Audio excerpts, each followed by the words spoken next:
Knee joint replacement surgery normally की जाती है आर्थराइटिस से पेन रिलीफ के लिए, लेकिन 15% पेशेंट में दर्द ऑपरेशन के बाद भी नहीं जाता है। आखिर क्या कारण है कि 15% patient knee joint replacement surgery के बाद भी अनसेटिस्फाइड रहते हैं? क्योंकि 85% पेशेंट ही कंप्लीट पेन रिलीफ महसूस करते हैं। तो आज के इस वीडियो में हम उन सभी कारणों को जानेंगे कि जो जॉइंट रिप्लेसमेंट सर्जरी के बाद भी दर्द का कारण बन सकते हैं। मैं doctor Narendra Rohila, orthopaedic surgeon, specialist in joint replacement surgery, Sanjeevani plus hospital, Rohtak. इसमें सबसे पहला कारण रहता है इन्फेक्शन। नॉर्मली जो इन्फेक्शन होता है वो लो ग्रेड टाइप का इन्फेक्शन रहता है। लो ग्रेड से मतलब है कि जितने भी सिम्टम्स होंगे वो पेशेंट के घुटने के अराउंड रहेंगे, यानी कि घुटने में सूजन रहेगी, घुटना गरम गरम लगेगा, घुटने में दर्द होगा और ओवरऑल पेशेंट सिक नहीं फील करेगा, उसको फीवर नहीं आएगा, बीमार फील नहीं करेगा। लेकिन इसको डायग्नोज करने के लिए इन सिम्टम्स को देखने के बाद हम पेशेंट का सैंपल लेते हैं, ब्लड का सैंपल लेते हैं। ब्लड के सैंपल में अगर ESR एंड CRP रेज्ड हैं तो नी एस्पिरेट करते हैं, यानी नी जॉइंट से कुछ फ्लूइड निकालते हैं और उसका सैंपल चेक करते हैं कि अगर उसमें बैक्टीरिया ग्रो करता है तो इसका मतलब लो ग्रेड इन्फेक्शन है, और जो बैक्टीरिया ग्रो करता है उसके अकॉर्डिंग हम एंटीबायोटिक्स देते हैं। लेकिन most of the time recurrence रहता है, क्योंकि बहुत सारे बैक्टीरिया जो इम्प्लांट के साथ चिपक जाते हैं वो वहाँ तक हमारी एंटीबायोटिक पहुँच नहीं पाती है और बार बार इन्फेक्शन के सिम्टम्स बार बार होते हैं पेशेंट को। तो इसका परमानेंट सॉल्यूशन जो रहता है वो रिवीजन सर्जरी रहता है, यानी इम्प्लांट को निकाल दो और इम्प्लांट निकालने के बाद नया दूसरा इम्प्लांट डाल दो।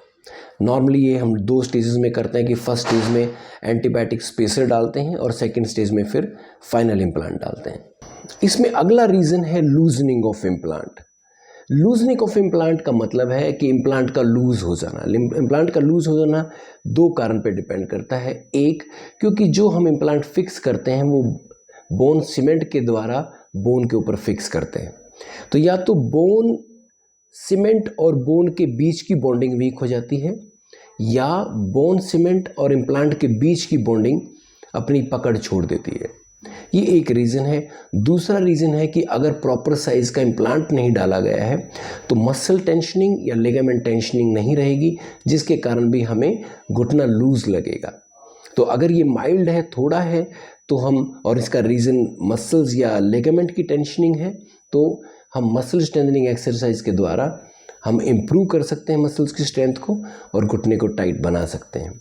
लेकिन ये सीवियर कंडीशन है, बहुत ज़्यादा लूज है, बहुत ज़्यादा मसल्स की टेंशनिंग और लिगामेंट की टेंशनिंग की प्रॉब्लम है, या हमारा बोन सीमेंट और बोन की बॉन्डिंग का कारण इसमें है लूजनिंग में, तो हमें रिप्लेसमेंट करना पड़ेगा, यानी इस इम्प्लांट को निकालना होगा और रिवीजन सर्जरी हमें करनी होगी।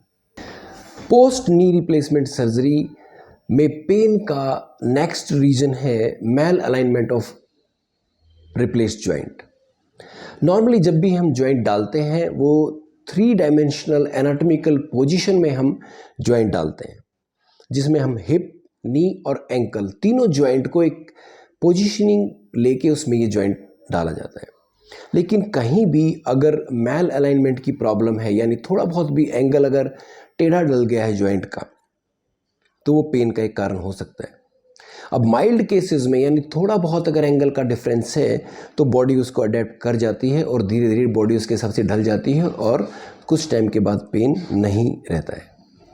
लेकिन अगर ये ज़्यादा एंगल का डिफरेंस है तो पेशेंट का घुटना पेनफुल रहेगा और उसका अल्टीमेट सॉल्यूशन यानी परमानेंट सॉल्यूशन रहेगा कि इस जॉइंट को हम निकाला जाए और हम दोबारा से इसको 3 डायमेंशनल पोजीशन में एनाटॉमिकली रिस्टोर करें, दोबारा से सही पोजीशन में जॉइंट को डालें, जो एक रिवीजन सर्जरी होती है। रिप्लेस्ड जॉइंट में पेन रहने का अगला कारण है ओवरहैंगिंग या over sizing of the joint.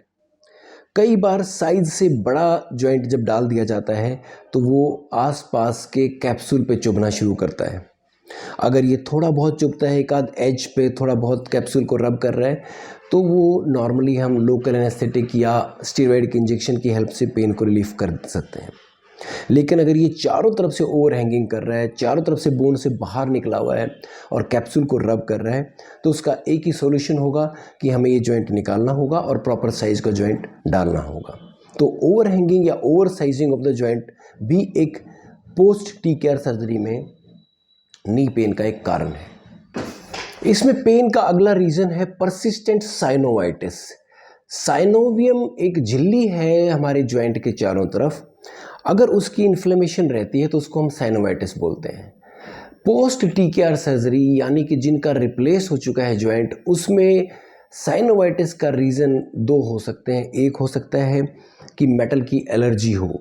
Normally जो इम्प्लांट रहते हैं वो निकल, कोबाल्ट या क्रोम मेटल के होते हैं, उनके कारण अगर एलर्जी है तो साइनोवाइटिस रह सकती है। साइनोवाइटिस होने के बाद पेशेंट को अपना जॉइंट गरम गरम रहेगा, घुटना गरम गरम लगेगा, नी जॉइंट पे स्वेलिंग रहेगी, पेन रहेगा। तो एलर्जीज़ का एक कारण रहता है।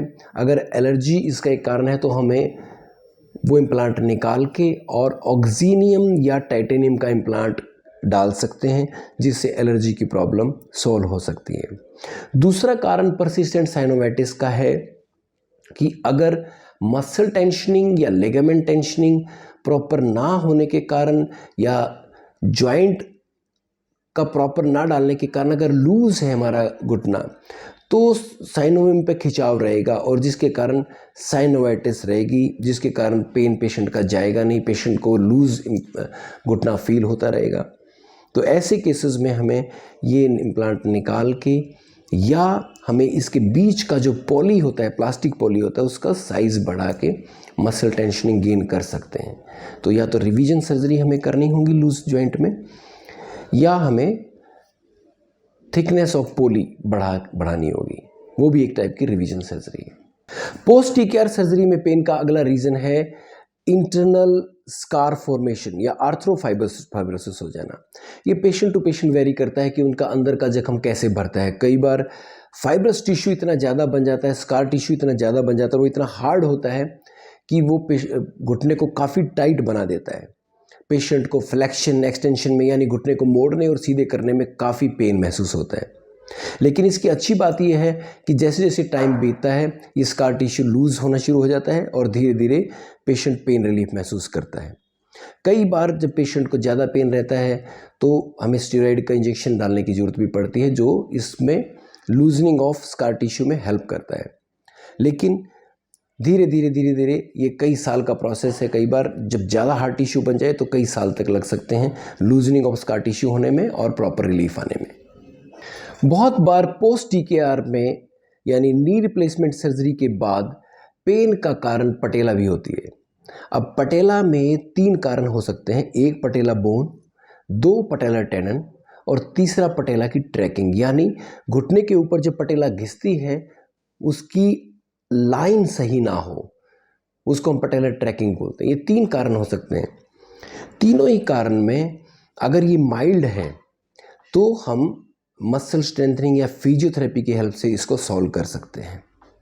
लेकिन अगर पटेला ट्रैकिंग का ज़्यादा प्रॉब्लम है तो इसका मतलब हमारा इम्प्लांट की अलाइनमेंट की प्रॉब्लम है।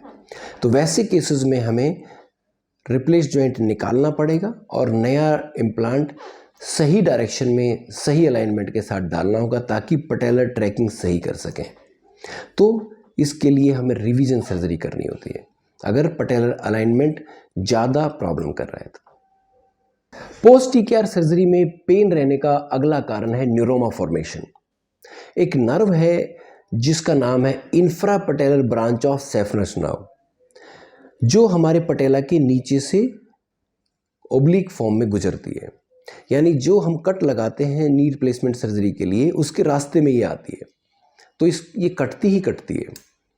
लेकिन बहुत सारे लोगों में ये वापस नॉर्मल रीग्रो कर जाती है, लेकिन कुछ लोगों में न्यूरोमा फॉर्मेशन हो जाता है, यानी इसकी गांठ सी बन जाती है ग्रोथ की जहाँ से कटी है, तो काफ़ी पेनफुल होती है।